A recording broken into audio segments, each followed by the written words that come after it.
ನಾಳೆ ದ್ವಿತೀಯ PUC result ಪ್ರಕಟ.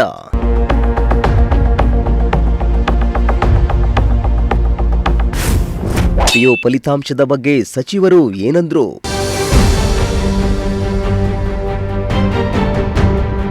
ಪಿಯುಸಿ ಪರೀಕ್ಷೆ ಬರೆದು ಫಲಿತಾಂಶಕ್ಕೆ ಕಾತುರದಿಂದ ಕಾಯ್ತಾ ಇದ್ದ ಪಿಯು ವಿದ್ಯಾರ್ಥಿಗಳಿಗೆ ಶಿಕ್ಷಣ ಇಲಾಖೆ ಗುಡ್ ನ್ಯೂಸ್ ನೀಡಿದೆ. ನಾಳೆ ಪಿಯುಸಿ ಫಲಿತಾಂಶ ಪ್ರಕಟಿಸಲಿದೆ ಎಂದು ಶಿಕ್ಷಣ ಇಲಾಖೆ ಅಧಿಕೃತವಾಗಿ ತಿಳಿಸಿದೆ. ಫೆಬ್ರವರಿ 22ರಿಂದ ಮಾರ್ಚ್ 17ರವರೆಗೆ ರಾಜ್ಯದ ಸುಮಾರು 1017 ಪರೀಕ್ಷಾ ಕೇಂದ್ರಗಳಲ್ಲಿ ದ್ವಿತೀಯ ಪಿಯುಸಿ ಪರೀಕ್ಷೆ ನಡೆದಿದ್ದು, ನಾಳೆ ಮಧ್ಯಾಹ್ನ 3 ಗಂಟೆಗೆ ಆನ್ಲೈನ್ನಲ್ಲಿ ಫಲಿತಾಂಶ ಪ್ರಕಟಿಸಲಿದೆ.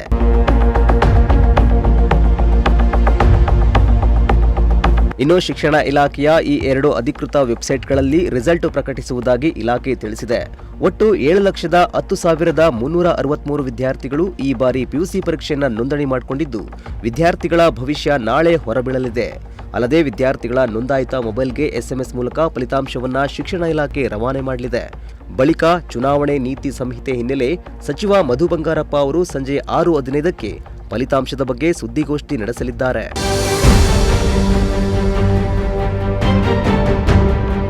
ಇನ್ನು ಈ ವರ್ಷ ಮೊದಲ ಬಾರಿಗೆ ಡಿಜಿಲಾಕರ್ನಲ್ಲಿ ವಿದ್ಯಾರ್ಥಿಗಳ ಅಂಕಪಟ್ಟಿ ಲಭ್ಯವಾಗಲಿದೆ. ನಾಳೆ ಮಧ್ಯಾಹ್ನ 3 ಗಂಟೆಗೆ ಅಂಕಪಟ್ಟಿ ಡಿಜಿಲಾಕರ್ನಲ್ಲಿ ಲಭ್ಯವಿರಲಿದೆ. www.digilocker.government.in ಲಿಂಕ್ ಬಳಸಿ ಅಂಕಪಟ್ಟಿ ಡೌನ್ಲೋಡ್ ಮಾಡಿಕೊಳ್ಳಬಹುದಾಗಿದೆ. ಪಿಯು ವಿದ್ಯಾರ್ಥಿಗಳಿಗೆ ಪ್ರಜಾಶಕ್ತಿ ವತಿಯಿಂದ ಆಲ್ ದಿ ಬೆಸ್ಟ್. ಹಾಗೆ ಫಲಿತಾಂಶ ಅದೇನೇ ಬರಲಿ, ಸೋಲು ಗೆಲುವು ಕಾಮನ್. ಫೇಲ್ ಆಯ್ತೆಂದು ಕುಗ್ಗುವುದು ಬೇಡ. ಮತ್ತೆರಡು ತಿಂಗಳಲ್ಲಿ ಮರುಪರೀಕ್ಷೆ ಇರಲಿದ್ದು ಚಿಂತೆ ಬೇಡ.